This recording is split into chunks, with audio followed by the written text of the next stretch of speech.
राधे राधे। जय श्री कृष्ण।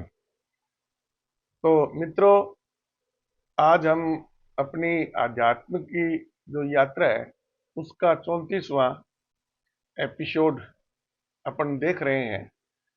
तो इस पर भी एपिसोड नंबर 8 की तरह जो डिस्क्लेमर मेरे और चैनल के द्वारा दिया गया है वो पूर्णतः लागू होगा। तो मित्रों, पिछले एपिसोड में हमने पिछले 2-3 एपिसोड में हमने पुनर्जन्म कैसे होता है, और दूसरे एपिसोड में हमने व्याख्या की थी कि पुनर्जन्म होने पर री इनकारनेशन, जिसको अंग्रेजी में बोलते हैं। वैसे तो पुनर्जन्म का कोई सही अंग्रेजी रूपांतरण नहीं है पूरी तरह से। तो कौन सी योनि मिलेगी, इसकी हमने चर्चा की थी और बिल्कुल वैज्ञानिक आधार पर की थी। जो सिस्टम हम मोबाइल इत्यादि में प्रयोग करते हैं, वैज्ञानिक प्रमाण है उसके, तो वही सिस्टम, उसके समतुल्य सिस्टम है ना, इस ब्रह्मांड में पहले से ही स्थापित है। ये चीजें भी कोई नई नहीं बनी है, पूरा सिस्टम है वो उसी प्रकार से ही चलता आ रहा है। तो उसका अपन ने अध्ययन किया था, थोड़ी वार्ता की थी। और आज हम जैसे उस जन्म मरण से छुटकारा मिल जाए, या उसको अपन परमात्मा में विलय मान सकते हैं, उसको अपन मोक्ष मान सकते हैं, उसको अपन परमानंद मान सकते हैं। तो शास्त्रों में कई प्रकार के शब्द आपको मिलेंगे इस प्रकार से। तो वो अपने को कैसे प्राप्त करना है और उसके क्या उपाय है, तो उस पर अपन चर्चा करेंगे। तो वैदिक शास्त्रों के हिसाब से और आधुनिक टेक्नोलॉजी के हिसाब से दोनों का समावेश करते हुए हम इसकी व्याख्या करेंगे। तो एक तो जैसे मैंने आपको बताया था पिछले एपिसोड में कि ज्ञान योग से जिस रास्ते पर मैं चला हूं, उससे हमें जो परमात्मा है या ब्रह्म है या ईश्वर है या भगवान है, वो हमें किस रूप में नजर आता है। तो पूरी जो व्याख्या है आधुनिक विज्ञान के हिसाब से और जो हमारे वैदिक शास्त्र हैं उनके हिसाब से, तो पहले तो वैदिक शास्त्र के हिसाब से जो चारों वेदों के जो निष्कर्ष मैंने आपको बताए थे, और उसके हिसाब से अपन उसकी व्याख्या देखेंगे। तो जो परमात्मा है या ब्रह्म है ना, वो अमूर्त है। वो तो अपने जो साधारण ज्ञानेंद्रिय है, इनके द्वारा अपन उसको देख नहीं सकते, पहचान नहीं सकते। केवल उसका विस्तार कितना है उसका अपन अंदाजा लगा सकते हैं। तो वैदिक धर्म ग्रंथों का जब अपन बहुत गहराई से अध्ययन करते हैं तो हमें एक ये चीज पता लगती है कि एक ऐसी कोई अमूर्त, ये इसमें भी क्या कि थोड़ा सा वो है भ्रम। दैनिक जीवन में हम अमूर्त किस चीज को लेते हैं, मूर्त किस चीज को लेते हैं, तो इसकी अलग अलग परिभाषाएं दी गई है। ये ज्ञानेंद्रियों पर आधारित है ये। और विज्ञान में तो अपन क्या है कि जिसका द्रव्यमान होता है, जिसको अपन किसी भी विधि के द्वारा, मतलब उसका द्रव्यमान मोमेंटम, उसको अपन मेजर कर सकते हैं और कर सकते हैं, उसको तो अपन बोलते हैं मूर्त। और जिसमें स्थिर अवस्था में द्रव्यमान नहीं होता है ना, और जैसे कि मैग्नेटिक फील्ड हो गया, इलेक्ट्रिक फील्ड हो गया, या और जो न्यूक्लियर जो फोर्स है उसका फील्ड हो गया, या ग्रेविटेशनल फील्ड हो गया, तो उसको बोलते हैं अमूर्त। तो इसमें भी थोड़ा सा आपको ध्यान रखना है। तो जो संपूर्ण ब्रह्मांड का जो स्वरूप है ना, उसमें वैसे मोटे रूप से देखने में आपको क्या है कि दो चीजें नजर आएंगी। जैसे प्रकाश है, तो प्रकाश खुद अमूर्त है ना। लेकिन प्रकाश जब किसी चीज पर गिरता है तो उसमें चमक उत्पन्न होती है, जो कि अपनी आंखों के द्वारा दिखाई देती है, रेटिना पर वो प्रभाव डालते हैं। तो रेटिना में जो सेंसेशन उत्पन्न होती है, उसी से ही दिमाग उसका आपको चित्र दिखाता है। तो प्रकाश खुद अमूर्त है, लेकिन उसका जो प्रभाव अभी दिखाई दिया है चित्र के रूप में, है ना, वो मूर्त है। और बाकी हम देखते हैं कि जैसे पृथ्वी है, आप और मैं हूं, ये टेबल कुर्सी इत्यादि, घड़ी इत्यादि, जो भी चीज आप देखते हैं, ग्रह नक्षत्र देखते हैं रात को दूरबीन लेके, तो दुनिया भर के आपको नजर आते हैं। इनको अपन बोलते हैं मूर्त। तो वैदिक शास्त्रों में तो क्या है कि उस वक्त जैसे भी उनके पास विधि थी, मनन की विधि थी, या जैसे भी उनके पास सिस्टम था, तो उनको क्लियर कट नॉलेज थी कि ये जो मूर्त है ना, ये भी उस अमूर्त का ही प्रतिरूपण है, मैनिफेस्टेशन है ये। किसी टाइम विशेष में वो आपको एक ठोस के रूप में दिखाई देता है, लेकिन मूल रूप से वो भी अमूर्त ही है।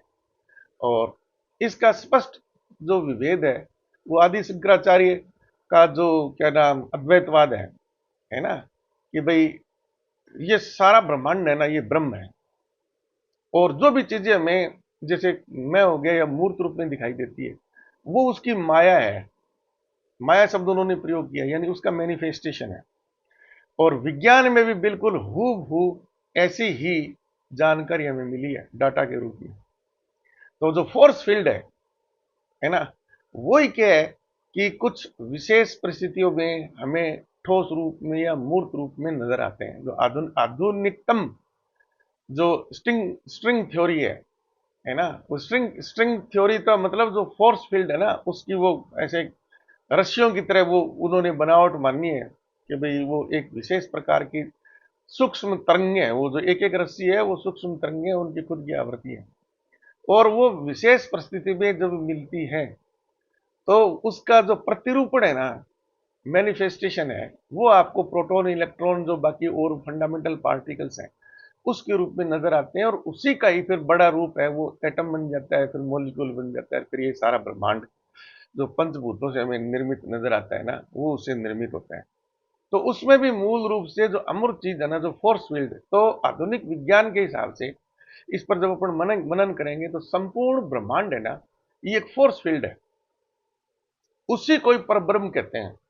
उस फोर्स फील्ड की जिस प्रकार से हमें electric field, magnetic field, gravitational field, nuclear field है ना, इनकी जानकारी है, जो सबसे ज्यादा तो हम ग्रेविटेशनल फील्ड और इलेक्ट्रिक और मैग्नेटिक फील्ड के बारे में ज्यादा जानकारी रखते हैं अपन, तो ये सारी टेक्नोलॉजी उसी पर तो आधारित है ये।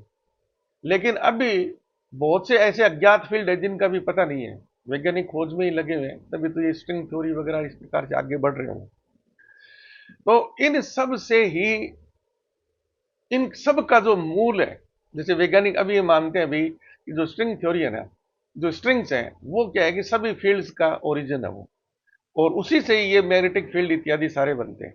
तो उसमें अभी रिसर्च चल रही है, उसका कोई अंतिम वो फाइनल नहीं आया रिजल्ट, लेकिन वो उस पर रिसर्च जारी है। तो वैदिक शास्त्रों में जो हमें ईश्वर के बारे में बताया गया है, पर ब्रह्म या परमात्मा या ईश्वर, वो अमूर्त है, और वो संपूर्ण ब्रह्मांड है। वो उसका कोई आदि है ना कोई अंत है। कब शुरू हुआ इसकी कोई तिथि निर्धारित नहीं कर सकता, और कब ये लुप्त होएगा कोई इसकी तिथि निर्धारित नहीं कर सकता। और इसी प्रकार से फिजिक्स में अपन जब गहराई से जाते हैं तो इसी प्रकार के फील्ड की जांच चल रही है। ये मानते भी है एक ऐसा फील्ड है जो सभी का मूल है, अब उसको पहचानने की कोशिश की जा रही है। तो फिलहाल आप ये मानो कि जो संपूर्ण ब्रह्मांड है ना, तो वैज्ञानिक भाषा में बोलेंगे तो एक फोर्स फील्ड है, और बाकी जो हम जो चीजें देख रहे हैं ना, वो सारा उसी का ही प्रतिरूपण है।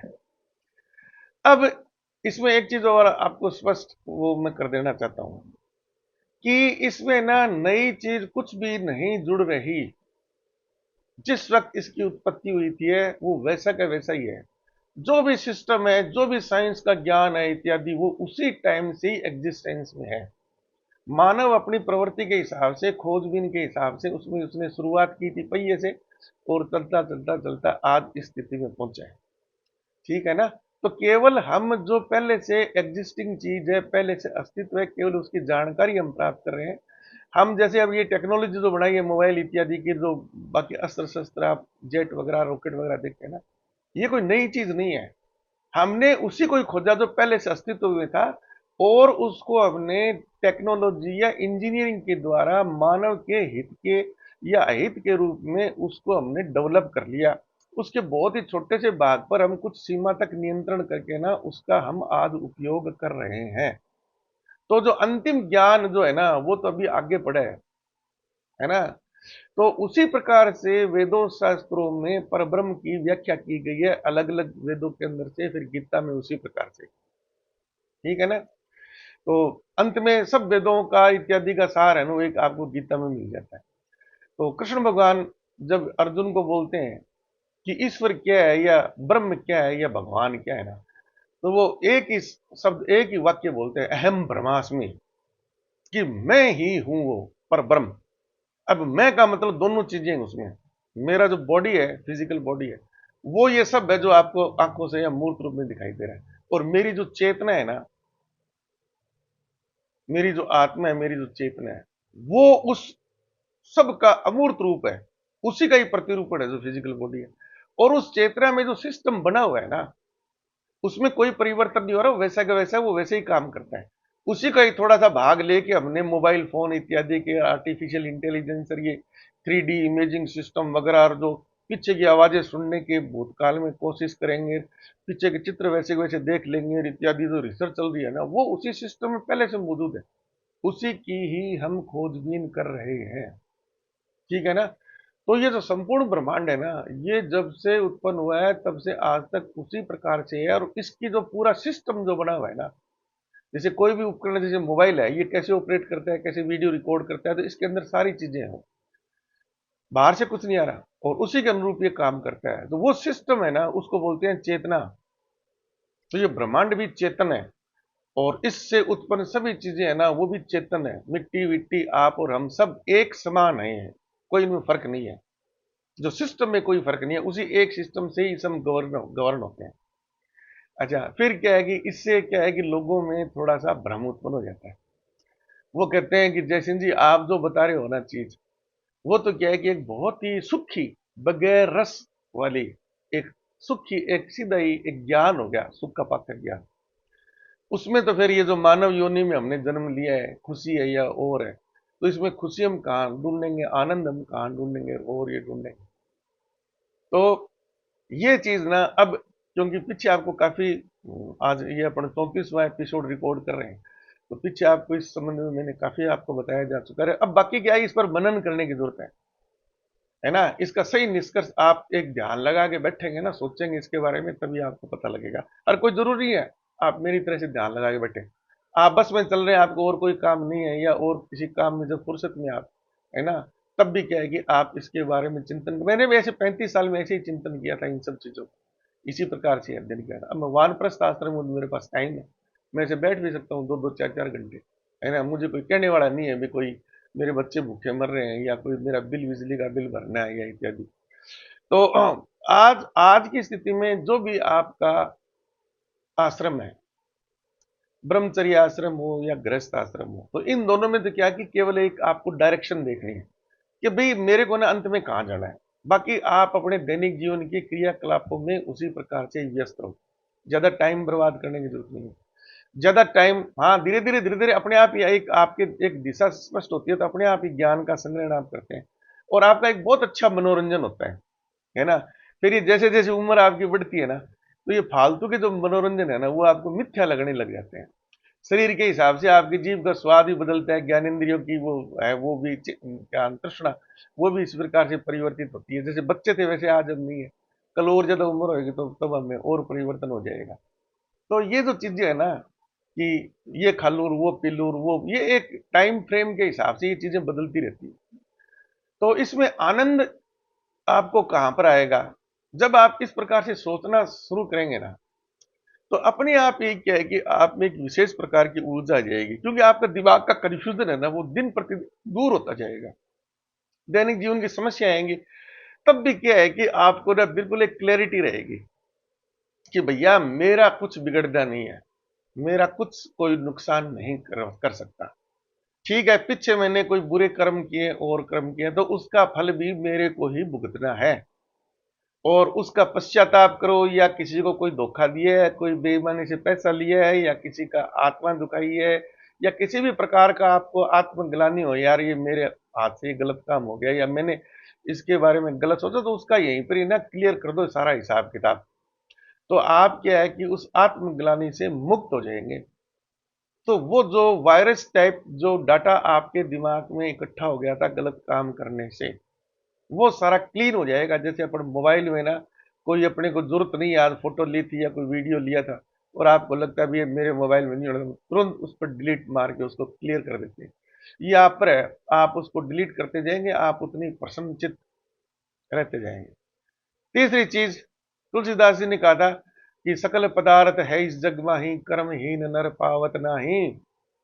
जितनी भी प्रकार की खुशियां है ना वो इसी जगत में है। आपको उन खुशियों को ढूंढना है और उनको आत्मसात करना है, उसको एंजॉय करना है। संगीत में रुचि है आपकी, कलाकृति में रुचि है, अध्ययन करने में रुचि है, नाच गाने में रुचि है, ठीक है ना, वो सब यहाँ है। और सकल पदार्थ में सारी चीज है। अगर आप हर चीज में दुख ढूंढोगे तो दुख दुख दुख दुख, तो आप क्या है कि आपको दुख ही दुख मिलेंगे। आप ढूंढ ही वही रहे हो यार। आपके पास में शादी में पूरे 36 प्रकार के व्यंजन रखे हुए हैं, और अगर आप कोई विशेष प्रकार का, वो जैसे कि है क्या नाम, वही आप खाना चाहते हो विशेष प्रकार का व्यंजन, और आपको पता है या आपको नहीं पता, ये आपके स्वास्थ्य के लिए हानिकारक है या और है, तो क्यों खाते हो आप? विवेक बुद्धि रखो अपनी, अच्छी अच्छी चीजें खाओ। वहां पर तो फ्री मिल रही है, वहां कौन सा पैसा लग रहा है ना? तो आपको जैसे फ्रूट्स पसंद है और आपको वैसे दैनिक जीवन में नहीं मिलते, जैसे शादी में आजकल फैशन है, कई विदेशी फ्रूट वगैरह आते हैं, तो उन्हीं को खाओ ना। वो रोटी सब्जी और वो कड़ी चावल तो आप घर पे भी आके खा सकते हो। वहां अपना फिर उसी प्रकार से, तो ये है तुलसीदास जी कहने का मतलब ये है, इस संसार में आपको सारी चीज मिलेगी, और जैसे जैसे आप इस पर ध्यान लगाएंगे ना, सोचेंगे, उसी प्रकार से आपके दिमाग है ना डायरेक्शन क्लियर हो जाएगी। तो आप एक बहुत ही प्रसन्न चित्त रहेंगे। आपको हमेशा ये लगेगा यार मैं, मेरे को गलत काम नहीं करूंगा तो मेरा कुछ बिगाड़ नहीं सकता कोई। कर्म फल का सिद्धांत है, कर्मण्येवाधिकारस्ते मां फलेषु, कृष्ण भगवान ने, और मैं भी कितनी बार आपको बता चुका हूं। तो इस प्रकार से ना आप उसमें खुशियां खुशियां खुशियां खुशियां ढूंढ लेंगे आप, ठीक है ना। और मैं पहले भी आपको बहुत बार बता चुका हूं कि जब आप 100 साल के पूर्ण हो जाएंगे और आपको ये शरीर त्याग करना ही पड़ेगा, आप उसको रोक नहीं सकते। चेतन आपका अलग है, ये बाहर की बॉडी है ना, ये डिके हो रही है आपकी, धीरे धीरे धीरे धीरे धीरे धीरे खत्म। तो इस बॉडी के साथ ही आपकी सारी तृष्णाएं है ना, जो भौतिक जगत की तृष्णाएं, वो फिल्म देख लूं, या मैं वो ड्रिंक कर लूं, या वो खा लूं, या वो कर लूं मैं, और अपनी कर्मेंद्रिय है ना, जन्नेन्द्रिय इत्यादि सारी है, वो सारी तृष्णाएं आपकी उम्र के साथ में कम होती होती होती, अंत में जब प्राणांत की क्या नाम जीवन अंत की स्थिति आती है, तो सब अपने आप मिट जाती है, अपने आप मिट जाती है, अपने आप। चाहे आप पछताओ, चाहे आप खुशी खुशी शरीर त्याग करो, चाहे आप रो रो के शरीर त्याग करो, है ना, वो आपकी यही हो जाएगी। हाँ, अल्प आयु में किसी का निधन हो गया, जवानी में हो गया या और है, तो उसकी तृष्णाएं तो उसके साथ जाएंगे। तो ये मोक्ष के जब आपको उपाय बताऊंगा ना, तो ये चारों आश्रम सबसे पहले आएंगे, सबसे पहले। चलो, एक वो बड़ी अच्छी चीज आ गई दिमाग में, उसका जिक्र करना यहाँ पर जरूरी है बहुत ज्यादा। जैसे कि मांस का लोग भक्षण करते हैं, अंडे खाते हैं, है ना, और क्या नाम, और जीव जंतुओं के जो अवशेष हैं, मीट वगैरह मान लीजिए, मटन चिकन इत्यादि, और देशों में जैसे वो तो कुछ भी कीड़े मकोड़े मेंढक वेंढक कुत्ते बिल्ली सब खा जाते हैं वो। तो आपको ना अपने मन में आत्मग्ला, क्योंकि वैसे तो देखो, जीव जीवस्य भोजनम, जीव जीवस्य भोजनम, ये मनुस्मृति का वेद वाक्य है कि जीव को जिंदा रहने के लिए जीव के अवशेष ही आहार के रूप में लेने पड़ते हैं। कुछ जिंदा निकल जाते हैं जीवों को, जो मछलियां, छोटी मछलियों को निकल जाती है, तो पेट में जाने के बाद में अंत में वो मर जाती है और वो डाइजेस्ट हो जाती है। कुछ मरे हुए भाग के, जैसे ताजा मार दिया बकरे वगैरह मुर्गे वगैरह, जैसे एक वो अवधारणा होती है, उनको ताजा ही खाएंगे अपन, वो भक्षण कर लेते हैं, वो भी जीवित रहते हैं। जिन्होंने जिंदा निकला है वो भी जीवित रहते हैं, जो मार के खाते हैं वो भी जिंदा रहते हैं, और जिन्होंने मरा हुआ खाया है ना, पहले से प्राकृतिक रूप से कोई मर गया, वो भी जिंदा रहते हैं। ये चील कौवे गिद्ध वगैरह ये मरे हुए का ही भक्षण करते हैं ये। और जंगल में डिस्कवरी चैनल पे आप देखो, तो शिकार कोई करता है उस मरे हुए को, दो चार पहले वो शेर अपना अपना खा लेता है, फिर छोटे को और लकड़ बग्गे, इस प्रकार से अंत में लोमड़ियां फोमड़ियां, और किसी को तो बेचारा वो बिल्कुल सड़ गया है, तब उसका हिस्सा, वो हिस्सा मिलता है। तो भगवान ने सबको ना उसी प्रकार से ही उनकी पाचन शक्ति दी है। लकड़ बग्गा है ना, वो एकदम बिल्कुल ही सड़ गया ना मांस, उसको भी खा जाता है, और उसके बाद में भी कुछ बच गया तो छोटे मोटे कीड़े मकोड़े इस प्रकार के जीव जंतु उत्पन्न हो जाते हैं, वो भी उसको खा के अपना उदर पूर्ति करते हैं, भक्षण करते हैं। अब आप पर है ये, आप में एक विवेक बुद्धि है ना? आपको निर्णय करना है। तो सर्वप्रथम तो यही है कि जो प्राकृतिक रूप से अपनी जीवन यात्रा पूर्ण करके निकल चुका है ना, अगर आपको ताजा ही मांस खाने का शौक है, तो आप ध्यान रखो, जैसे जंगलों में रखते हैं ना ध्यान, जो जीव जंतु है, कि अब वो मरने वाला है, तो वो पहले ही ना गिद्ध विद्ध चारों तरफ उसके मंडराना शुरू कर देते हैं। और जैसे वो मरता है ना, सब उस पर भोजन के लिए टूट पड़ते हैं, तो वो ताजा ही है वो। आपने मान लो बकरा काटा है, कसाई ने काटा है, वो 2 घंटे पहले काटा है या 2 दिन पहले काटा, फ्रीजर में रख देते हैं, आपको पता है क्या? आप लेके आते हो बस खुशी खुशी, आपके दिमाग में ये होता है कि यार वो ताजा ही है, और आप उसको पका के खा जाते हो। ठीक है ना? तो इसी प्रकार से आपको अपने दिमाग में ये चीजें स्पष्ट होनी चाहिए कि मेरे को ना ऐसी कोई भी आत्मग्लानि नहीं होनी चाहिए, आत्मग्लानि, कि मैंने कोई गलत काम कर दिया। क्योंकि हम फल फ्रूट खाएंगे, पेड़ पत्तियों के पौधे इत्यादि खाएंगे, जैसे पालक खाते हैं, गोभी खाते हैं, टमाटर खाते हैं, पके हुए आम खाते हैं, बेर खाते हैं। कुछ अपने आप ही नेचुरली ही पेड़ से पूरी उम्र पूरी करने के नीचे गिर जाते हैं, वो फल भी हम खाते हैं। कुछ को हम पहले तोड़ लेते हैं और तोड़ लेते हैं। तो उनमें ना आपको फिर खुद ये निर्णय करना है कि जो चेतन है, जैसे मनुष्य मान लो आप, चेतना का सर्वोत्तम स्तर है इसमें। वो तो क्या है कि आप अपने पर ही लो ना। आपको कोई पीटता है, एक स्तर हो गया, आपको किसी ने गाली दे दी, तब भी आपका मन पीड़ा होता है। आप उसको मन में गाली देंगे, दुर्शिष देंगे, या मन में दुर्भावना लेंगे, या उसके प्रति वो करेंगे। तो सब जीवों को ना अपनी जो जीवन है वो प्यारा होता है, सब अपने आप से बचने की कोशिश करते हैं। तो उसमें चेतन की क्या स्थिति है, उसके हिसाब से आपको निर्णय करना है। ठीक है ना? और जैसे कि मान लीजिए, अच्छा फिर मनुष्य का जो मृत शरीर है, चाहे उसको मार दिया हो, चाहे वो खुद अपनी प्राकृतिक हो, तो वो भी एक जैविक अवशेष है। समझ गए ना? और कुत्ते, ये क्या नाम, जैसे अपने इंडियन कल्चर के हिसाब से मान लिया, तो क्या नाम, बकरे वगैरह मुर्गे वगैरह, उनको आपने मार दिया, है ना, तो वो भी एक ऑर्गेनिक अवशेष है। और पेड़ पौधे इत्यादि है ना, उनको भी जो आप उनका अंगों का जो उपयोग करते हैं, जड़ के रूप में मूली गाजर हो गया, पत्तों के रूप में साग भाजी हो गया, फल फ्रूट इत्यादि आप देखते हैं ना, तो वो भी सभी ऑर्गेनिक अवशेष हैं। सभी जीव है ना, उनका फूड वो चेन होती है, उसके हिसाब से वो भोजन अपना ग्रहण करते हैं। और उसमें आपके पास इतनी वैरायटी दी है, वही तुलसीदास जी वाला ही है, सकल पदार्थ है इस जग माही, कर्महीन नर पावत नहीं। तो मांस भक्षण करना है तो आपके पास बहुत ऑप्शन है इसमें। और आपको शाक पत्तों वनस्पति पर निर्भर करना तो बहुत ऑप्शन है।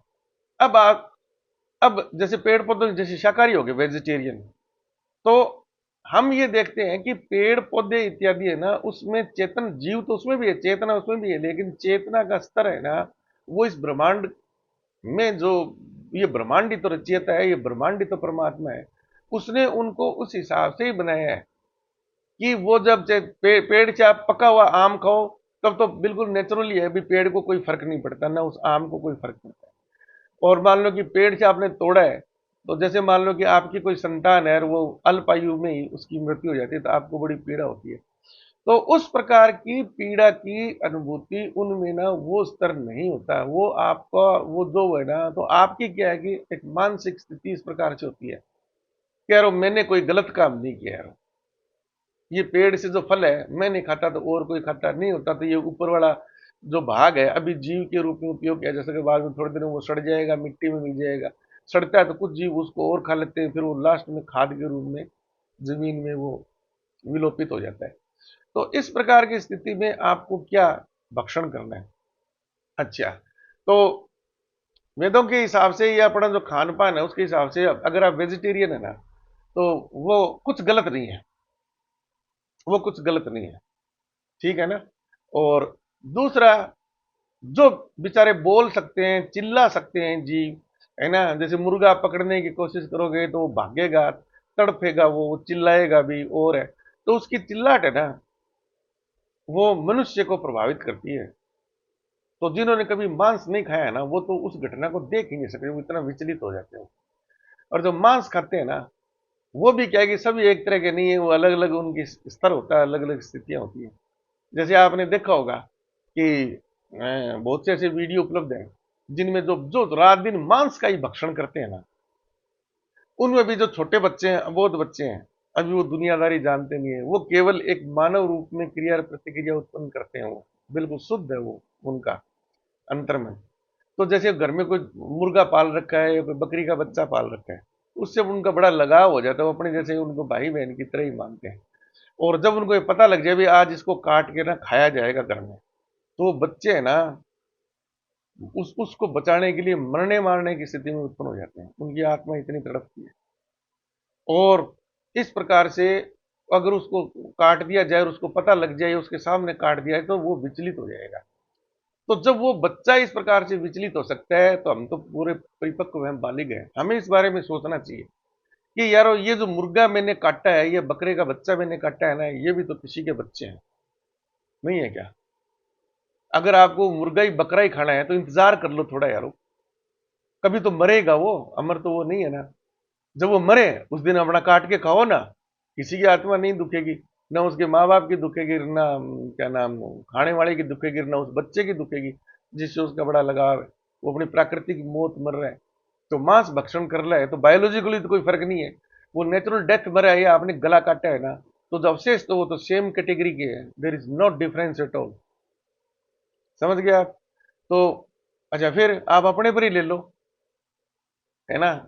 आप तो बिल्कुल ही हो भी मांस भक्षण ही करते हो, एक शपथ ही ले रखी है कि मेरे को तो मांस ही खाना है ना?